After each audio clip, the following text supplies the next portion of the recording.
pretty pumped today. That's Nice. good. That's cute. It's got the little. Good for Dan. Yeah, that's awesome, man. That's awesome. He deserves a bonus pay for that one, man. You would think, right? You would think they would kind of help out a little bit with that situation. Man. Okay, so let's get into this Aljo stuff. Do you want me to go first, and you can have the rest of the rant? Go ahead. No. Okay, so when we had originally talked about this, the criticism was that people couldn't believe that we were like, oh, we thought he was living, that he was kind of like playing it up.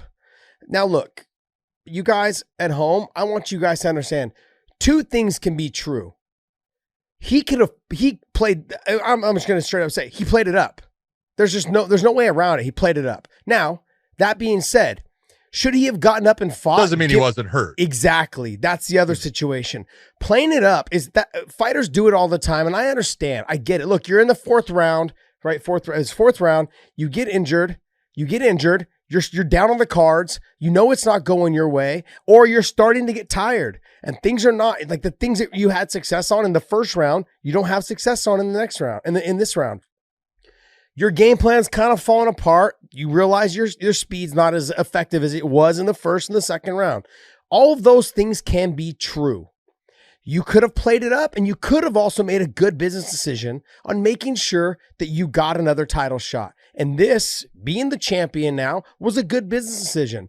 I'm not saying that you're a quitter. I'm simply saying that you could have been hurt, but you played it up.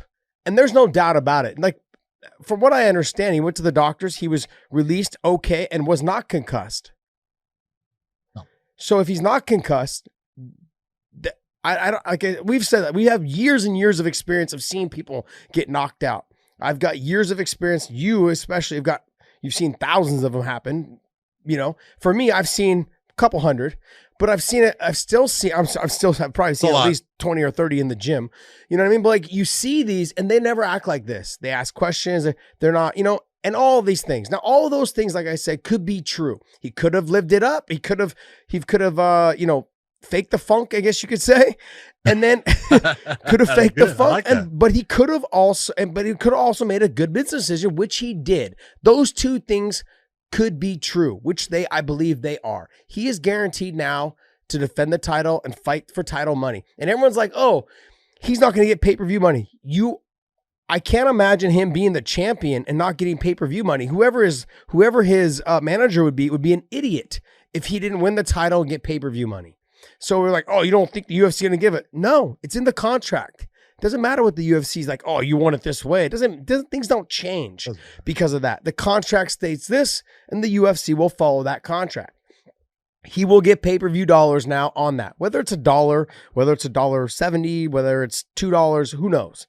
Okay, that's up to his management and him. But I'm simply saying that those two things are not separated. If you can have both things, okay, for it to happen. That's my rant on that situation. Good rant. All right, here's my thing to Aljo. First off, I want to say, Aljo, I love you as a person, and I think you're an incredible fighter. You are absolutely outstanding. Anybody that can have the performances that you've had, especially like your Corey Sandhagen, dude, you're awesome. I listened to your podcast, and I listened to what you said, and here's the answers to some of it. I can't remember all of it, but there's some things that you said. One of the things you talked about was that how is a guy a champion and doesn't know the rules? Well, even in what you were saying, you didn't know the rules because you said that you thought it was going to be a no contest, but you would know that you can't have a no contest in a championship fight if it's entered the fourth round. It's not possible. So even you don't know all the rules. And what really I think happened with Petr Yan, and there is no doubt he hit you with a massive knee. You took it like a champ. All right. The fact that it didn't knock you out, because a knee is a heavy tool to use as far as the amount of torque and velocity and weight behind it, it knocks people out. So I do believe, and this is what happens is, the referee goes in the back and he starts talking to Petr Yan and his people. Well, Petr Yan speaks Russian. So what is the referee using? He's using an interpreter. And he starts talking about this hand being up and down as far as what will make you grounded and what not. And his interpreter is saying stuff, but the referee doesn't understand what the interpreter is saying either. And there could be some bad, information that's kind of put out there. And that really is when the referee calls you down when your hand's down, you were already down, your knee was down. And then you took your hand up, you were still a down fighter. And in my opinion, he believed that he could legally knee you at that time. Was it a mistake? Absolutely. Was it wrong? Absolutely. But I don't think the intent was to foul you. He thought what he was doing was legal. It obviously wasn't. And you got hurt by something that he did that was illegal. So something's got to be done. When you sit there and you ask, all right, when is there a disqualification? Then tell me when there is. What would you, are you never going to have it or anything like that? Yes, the disqualification is there for a reason. But as an official, when you have more time, because let's be honest, this was that referee's very first world title fight. And it takes time to be able to be calm and relaxed and not take things personal, even as the referee, because as the referee, sometimes, when that knee goes off and it hits Aljamain Sterling, the referee's like, I can't believe you did that. And he's stopping and it's like, what are you doing? And you're thinking, oh my God, that was unbelievably wrong. And he's becoming personally involved in something that you don't get personally involved in. You try to take care and you make sure that the one fighter is put to a corner and he knows that he's going to stay there. And then you come in and you check on your fighter. If you need to bring the doctor in, you bring the doctor in, all that stuff. And then we decide if the fight can continue. So when we have this situation and you're saying, well, it's a disqualification, it can be. And I said before that the referee was absolutely within his right to make it a DQ. But I'm going to take you back and tell you why I wouldn't know. This is a world title fight.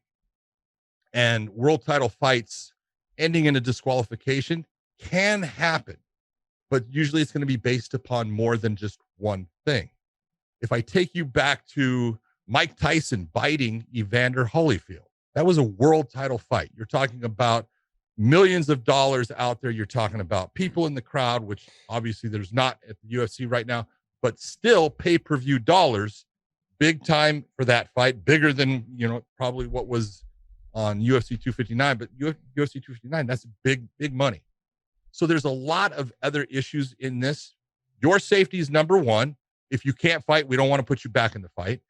But to just end a fight is not the first thought process. And if you go back to Mike Tyson biting Evander Holyfield, Mills Lane wanted to disqualify him right away. He felt personally affronted. And it was Mark Ratner, who now works for the UFC, who was the executive officer who pulled Mills Lane to the side and said, hey, this is a big fight. It's a world title fight.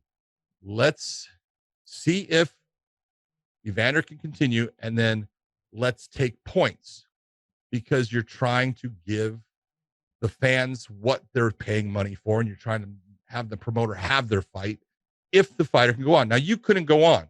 Evander went on with part of his ear missing, and then Mike tried to bite him again, and he got disqualified. It was multiples. And that's the big difference. When you have multiples, that's when we look towards that disqualification. If we have something that's egregious, Petr Yan goes and grabs your head and takes his thumb and stabs it into your eye. That's egregious. That's more of a disqualification. Unfortunately, knees to the head of a grounded fighter, kicks to the head of a grounded fighter, downward elbows. These things happen in MMA, even though we don't want them to, but we try to mitigate and monitor them. And so with that one, that is why I would have gone to the scorecards. And when I say I go to the scorecards, here's the big difference that would have occurred. The championship probably, now I know, I didn't know then, but I know now, the championship would not have changed hands. It would have been, in the end, probably what we call a majority draw. And that's because you had 3 rounds that were already judged. Aljamain Sterling was behind on 2 of the judges' scorecards. He was up on the one, and then they would have scored the 4th round. They would have scored what they saw of the 4th round. And there's no doubt that every judge was going to give that to Petr Yan. He was winning that round. So can't say there's no doubt. Yeah. I don't think there was doubt. He was winning it pretty handily. So Petr Yan's going to win that fourth round, the portion of the fourth round that was actually fought. So he's going to be up. I'm going to take, if Aljo's not doing, something this bad, I'm going to take 2 points away from Petr Yan, which means that now on 2 judges' scorecards, it's going to end up being that it's an even fight. And on 1 judge's scorecard, Aljamain Sterling is going to be winning, but that becomes a majority draw, meaning that the title doesn't change hands. So a lot of this is just, the way it works in officiating and the way it works in sports. And so when you're asking, is there, ever that time that you would take a disqualification? Yeah, I've disqualified 2 fighters in my entire career. Okay. It's not something that you do much, but there are those situations that you will. You talked about that, you talked to me, Aljamain. I love you as a fighter. I never refereed one of your fights. I didn't get that honor because you are special, but I think you're talking about a situation where I talked to your coaches, and it was after you lost a fight to Brian Caraway. And I had told your coaches that I thought you got screwed, that it should have at least been a draw. You should have won the first round of that fight 10-8. And what they told you, I don't know, but it wasn't me directly telling you. So, you came up with some stuff. I hope that answers it for you. I absolutely know you got hit with a huge knee. If you say you couldn't have gone on, I'm okay with that. But there is a difference in when you disqualify.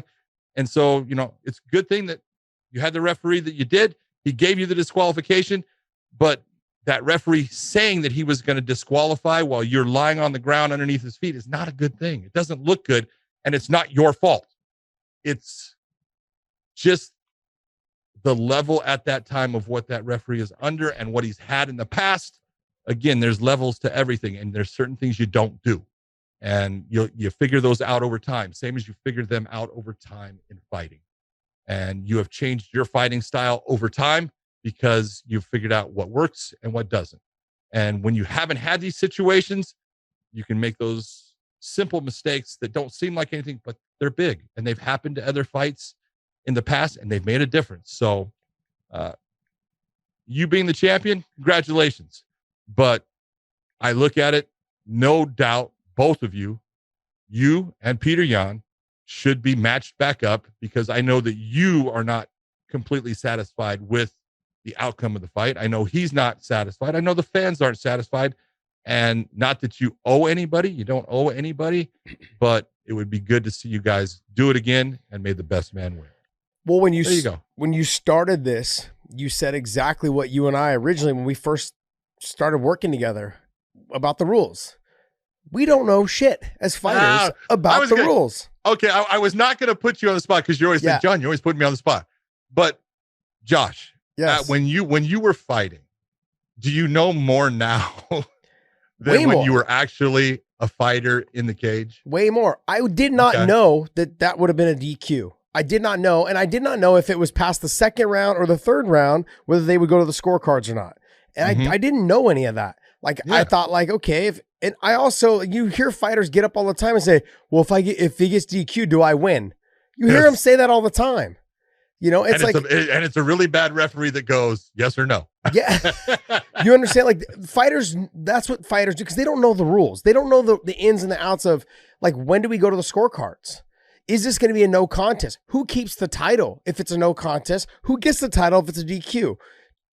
They don't know those things. I mean, there's so many things, and that I've learned by working with you side by side, calling the fights for Bellator, as well as just doing the podcast together. But this is why people come to our shows, because I give the fighter perspective on how dumb we are when it comes to the rules. It's true. And then you give the real knowledge on what it is, because you wrote the rules. And I know we always say that, but it's true. And so when it comes down to it, it's best that in this situation, do I think that he was hurt? Yes. I think that he played it up? Yes. Do I think he made the right business decision? Yes. All of those things can be true. I'm not knocking him. And he even goes on to talk about in this video he did. I don't know who was it for. It was like MMA Junkie, I think, posted it. But he did a video with balloons behind him. And he admits that the UFC, had he got up and fought and lost, that he probably wouldn't have got a rematch right away. He would have had to fight 2 or 3 more fights. Those were all things that he admitted were going through his mind as he was laying there. He was making a business decision as he laid on that canvas. And before you guys criticize what I'm saying right now, let me just tell you, every fighter is laying on that canvas making that same business decision. Every time they get kneed in the face or they get poked in the eye or hit in the groin for the 3rd time, they're making their business decision. Look at certain fighters. Who was it? Stefan Struve. He got kicked in the groin I don't know how many times. He kept trying to fight, kept trying to fight. Yes. And then it's like, though sometimes it backfires. Yeah. You understand? And so Anthony Smith was very similar in the situation. Obviously different placement. He was up against a cage against John Jones. But Anthony Smith got kneed and got same thing as Aljamain. He got smacked with that knee and he went on in the fight. And a lot of people said, "What are you doing? Why didn't you would have won. You would be the champion." He goes, "I can't do that." And you got to look, and there's no questioning, Anthony Smith's heart and his toughness, but that was his statement. He says, I don't do that. And I'm not saying Aljamain did that. I'm just saying it happens. These things happen, and there is that possibility that you get hurt to the point you go, "Hey, I've got vertigo. I can't see out of my eye now." And many times, look, you get hit. He got hit more to the side. He got hit flush. It didn't hit him on the chin, which is lucky because that would have made him unconscious. But, it could end up hitting where you don't see out of one of your eyes too. It happens all the time. So there's all kinds of things that can happen. Here's the thing is I'm no way releasing Petr Yan of any of the. No, he was wrong. He was wrong. That's not, I think people think because we're telling Aljamain like, "Hey, we understand. We know what you like." I felt like you lived it up. That doesn't mean that I'm saying that Petr Yan should still be the champion. It just means that he made a mistake. You took advantage of the situation, but it's fine. I understand because I wouldn't want you honestly to jump back in there knowing that you can't fight. No. That's what the difference is. Like when you get kneed like that, I'm not saying that after 5 minutes we should have got up and seen how you were. You didn't have a concussion. So it's not the same. It all comes down to this. Only Aljamain knows how hurt he was. He's the only one. It's to sit there. Well, the doctor's only going to go with the safe route and saying, "Hey, he says that he's woozy or he's dizzy." The doctor's going to say, "I can't fight." That's normal. But only Aljamain knows how hurt he was, and man, maybe he was seriously hurt. Maybe he is, hearing that buzz that you'll get when you get smacked hard and stuff. Only he knows. Yeah. But when you see all the other fighters, here's the thing that's going to happen. And this is not Aljamain's fault at all, but he's going to hear this from fighters that he's fighting forever. Yeah. They're all going to, when they're trying to get under his skin, this is what they're going to pick at because they know this is something I can get at him. And he's going to have to be able to just let it go because they're going to try to pick at him to get under his skin to make him fight stupid in the next fight. That's called psychological warfare, and they're going to try to do it. Well, when I said it was a bad look, I got murdered for saying that on Aljamain's part. I said it was a bad look. But the problem is that fighters now are already Petr Yan being one of them, posting pictures of him at having a party with the belt over his shoulder, at dinner with the belt over his shoulder. Like, you understand what I'm saying? But that's what fighters are going to do. That's what you're talking about right now. They're going to jab at him saying, "Yeah, you fake champion." I said, it's a bad look, because you were so hurt during the fight, but then 2 hours later, you're at a restaurant having dinner with, but obviously your family and your friends that care for you and love for you. And I understand you can't blame him for that. You cannot blame him for that. No. But the thing is, I'm just simply saying I'm just backing up what you said. Fighters are going to stick that to you. They're going to post a picture every time of fake champion or faking the funk or a picture of you falling back down or a gif of you falling back to your back being dramatic. That's what they're going to do. They're going to just tear you up in that way to get under your skin every single time that you fight. So when you look at it and think about this, as from the fighter's perspective, when you're in Aljamain's spot, are you almost in a no-win situation? 100% you are, John.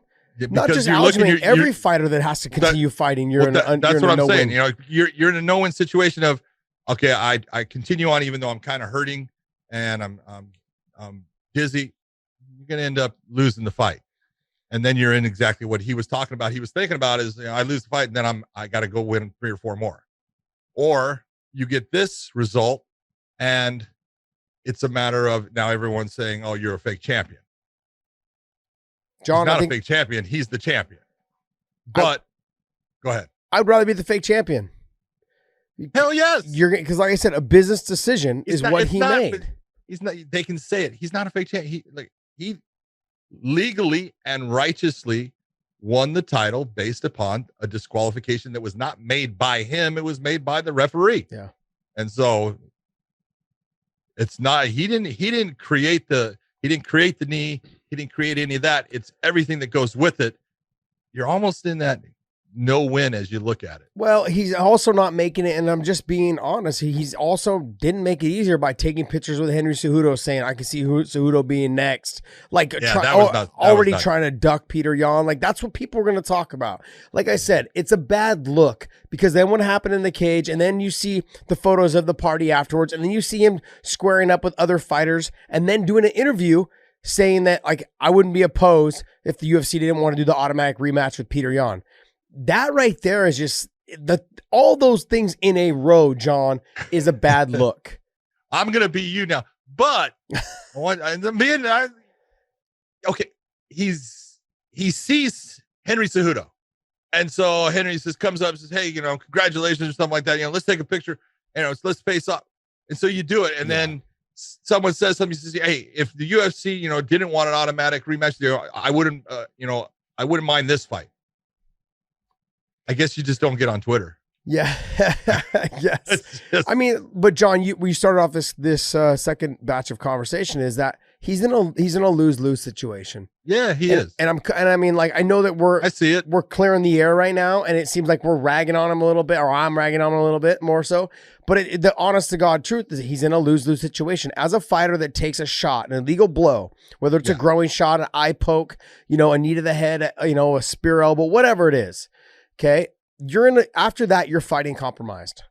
Yeah. Like, look at guys like Raymond Daniels when he fought, what's his name, and kicked him in the groin. Oh. And then he turned around and he kicked him right back again. Like, and the fight was over. But the first time, 5 seconds later, he was in tears. He was already in tears from the first shot on the ground, took the full 5 minutes, got back up, nutted up. No pun intended. Actually, yes, it was. But, you know, he didn't nut up. He sucked it up. Yeah, he sucked it up. But then he got kicked right away. It was like, okay, done. There was just no way he was getting up. It was clean, hard. You know what I mean? But in this situation, it was a spinning back kick from Ray Daniels. But in this situation, he's in a similar situation where you took a knee to the head. You're not going to be the same fighter. And not to mention in the 4th round when you're already starting to get tired, you're starting to slow down. And you explained yourself that you may never get this shot again.